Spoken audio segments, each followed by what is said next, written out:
চিন্তা করবেন না, এই সময়গুলো কেটে যাবে। যখন এই জুলুম চূড়ান্ত মাত্রায় উঠবে তখন আল্লাহ রাব্বুল আলামিন মুসলিমদের মধ্যে একজন ইমামকে পাঠাবেন, তার নাম মুহাম্মদ। কি নাম?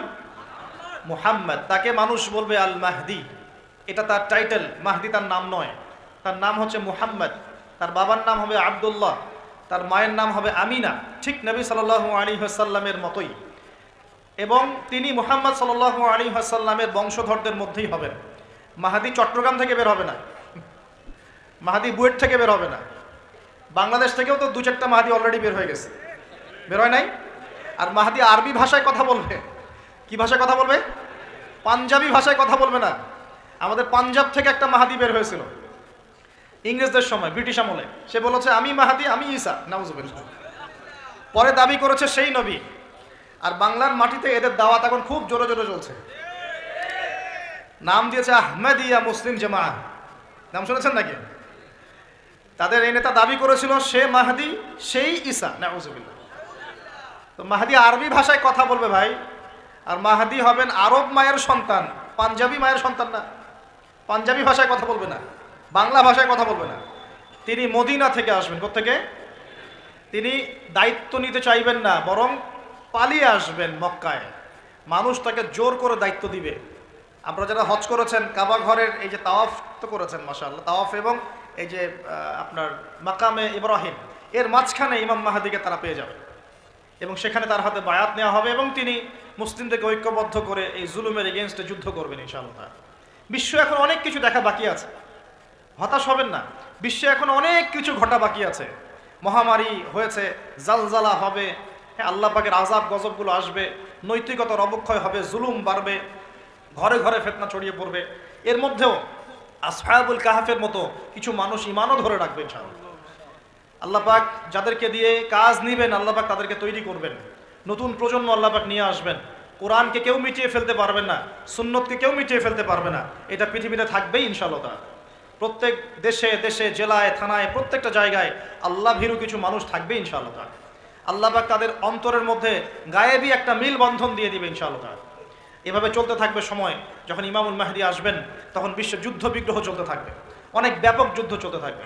তখন ইমামুল মাহদি মুসলিমদেরকে নিয়ে এই যে জালেম শক্তির বিরুদ্ধে যুদ্ধ করে ওই জায়গা স্বাধীন করবে ইনশাআল্লাহ।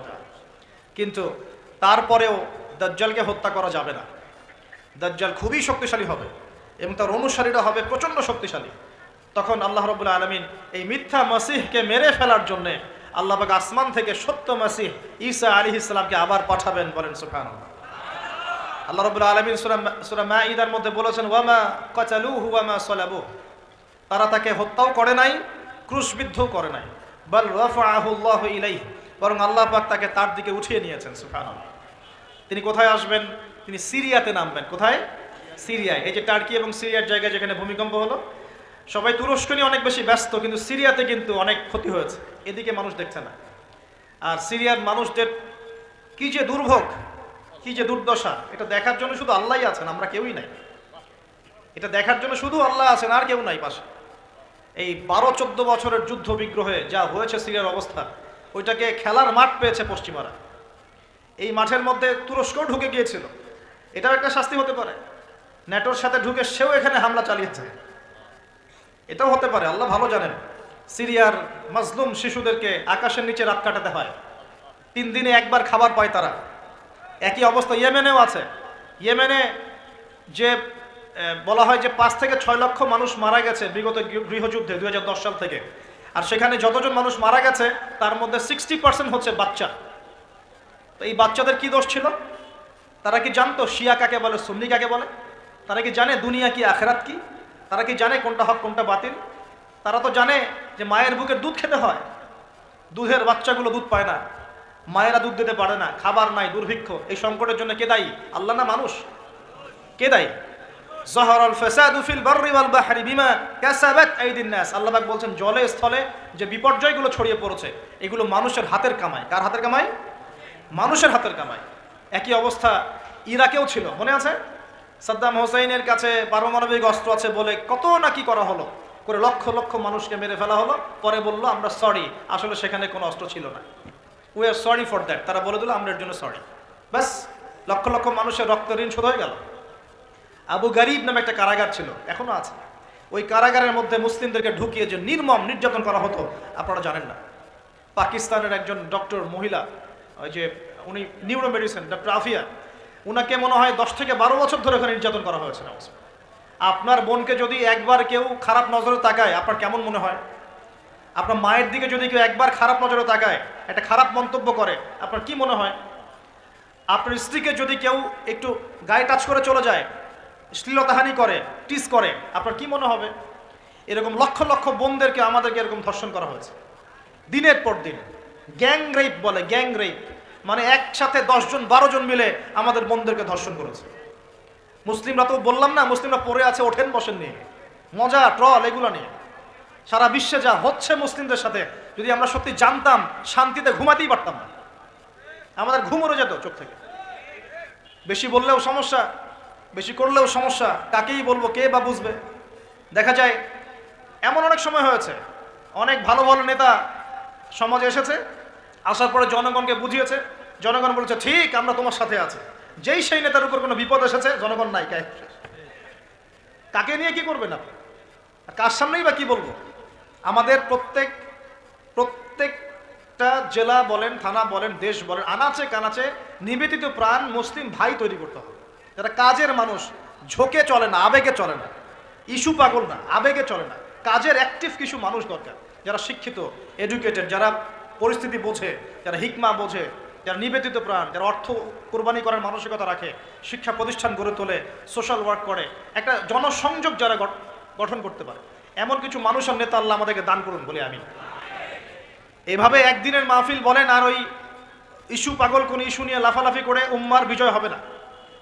আমাদের সবাইকে যার যার জায়গা থেকে কনস্ট্রাকটিভ কাজ করতে হবে, সবাইকে এফোর্ট দিতে হবে। শুধু একজন দায়ীর দায়িত্ব না, একজন আলেমের দায়িত্ব না, আপনারও দায়িত্ব আছে। তো নবী সাল্লাল্লাহু আলাইহি ওয়াসাল্লাম বলেছিলেন অনেক দিন আগেই, প্রায় 1400 বছর আগে, ওয়াশুরিবাতিল খুমর, বেশি বেশি মাদকদ্রব্য সেবন করা হবে, ওয়াযহরাতিল কায়নাত ওয়াল মাআজিফ, এবং প্রচুর নর্তকী গায়িকার প্রচলন ঘটবে, ঘটেছে কিনা? ওয়াল মাআজিফ, এবং বাদ্যযন্ত্রের প্রচলন বেড়ে যাবে, বেড়েছে কিনা?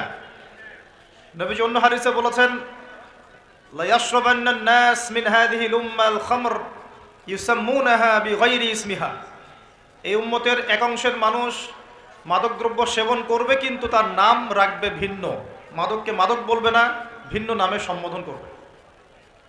নবীজি বলছেন ইউজাফু আলা রুউসিহিমুল মাআজিফ, মানুষের মাথার উপরে, মাথার কাছে বাদ্যযন্ত্র বাজতে থাকবে।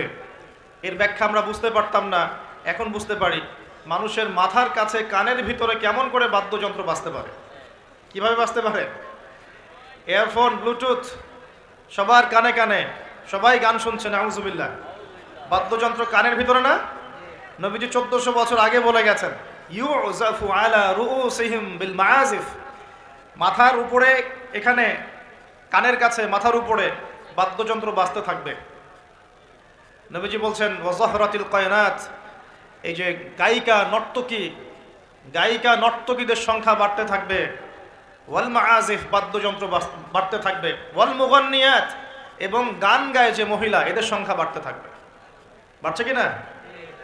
বাড়ছে। নবীজি আরো বলেছেন ওয়ালাআনা আখির হাযিহিল উম্মাহ উলাহা, এই উম্মতের শেষের দিকের মানুষেরা প্রথম দিকের মানুষদেরকে গালিগালাজ করবে। করছে কি না? শেষের দিকের মানুষেরা প্রথম দিকের মানুষদেরকে গালিগালাজ করবে, বলবে ইসলাম তো ওই যুগে চলতো, এই যুগে চলে না। ইসলাম তো ওই যে সেকেলে ধর্ম, মধ্যযুগীয়, বর্বর, এই কথাগুলো শোনেন কি না? উম্মতের শেষের দিকের লোকেরা প্রথম দিকের মানুষদেরকে গালিগালাজ করবে। নবীজি আরো বলছেন যে ওয়াসাদা কবিলুহু ফাসিকুহুম, একটা কওমের সর্দার হবে ওই কওমের সবচেয়ে ফাসিক ব্যক্তি, নাউজুবিল্লাহ। এমনটা হয় কি না? একটা কওমকে নেতৃত্ব দিবে সেই কওমের সবচেয়ে ফাসিক ব্যক্তি। ফাসিক কে? কে ফাসিক? আল্লাহ পাক ইবলিস সম্পর্কে বলছেন যে ইবলিস আদমকে সিজদা করলো না, সূরা কাহফের মধ্যে। ওয়া ইয কুলনা লিল মালাইকাতি ইসজুদু লিআদম ফাসাজাদু ইল্লা ইবলিস, আমি যখন ফেরেশতাদেরকে বললাম যে আদমকে সিজদা করো, সবাই সিজদা করলো, ইবলিস করলো না। ফাফাসাকা আন আমরি রাব্বি, সে তার রবের আদেশের সাথে ফাসেকি করলো, মানে রবের আদেশ মেনে না চলাটাই ফাসেকি। আর নবীজি বলছেন ওয়াসাদা কাবিলুহুম ফাসিকুহুম, একটা কওমের নেতৃত্ব দিবে ফাসেক ব্যক্তি, যে আল্লাহ পাকের হুকুম আহকামের পরোয়া করবে না। ওয়া কানা যাঈমুল কওমি আরযালাহুম, সমাজের সবচেয়ে নিকৃষ্ট মানুষকে কর্তৃত্বের আসন দেওয়া হবে। এগুলো হচ্ছে কিনা সমাজের মধ্যে? আরো বলছেন ওয়াজাহরাতিল আসওয়াতু ফিল মাসাজিদ, মসজিদগুলোর মধ্যে শোরগোল হট্টগোল বেড়ে যাবে, যাচ্ছে কিনা? যখন এমন হবে নবীজি বলছেন ইয়াখসিফুল্লাহু বিহিমুল আরদ, আল্লাহ রাব্বুল আলামিন ওই সম্প্রদায়কে এই ভূমি সহ নিচে ধসিয়ে দিবেন, বলি নাউজুবিল্লাহ। এখন ভূমিধস ভূমিকম্প আসছে কিনা? আরো বলছেন নবী সাল্লাল্লাহু আলাইহি ওয়াসাল্লাম ওয়ায়াজআলুল্লাহু মিনহুমুল কিরাদাতা ওয়াল খানাজির, আল্লাহ রাব্বুল আলামিন তাদের মধ্যে কিছু মানুষকে শুয়োর এবং বানর বানিয়ে দিবেন, বলি নাউজুবিল্লাহ। আর মানুষ কিন্তু বাহ্যিকভাবে বানর হয় না, দেখা যায় ভিতর থেকে বানর হয়ে গেছে, ভিতর থেকেই বানর হয়ে গেছে। ভিতর থেকে বানর মানে কি?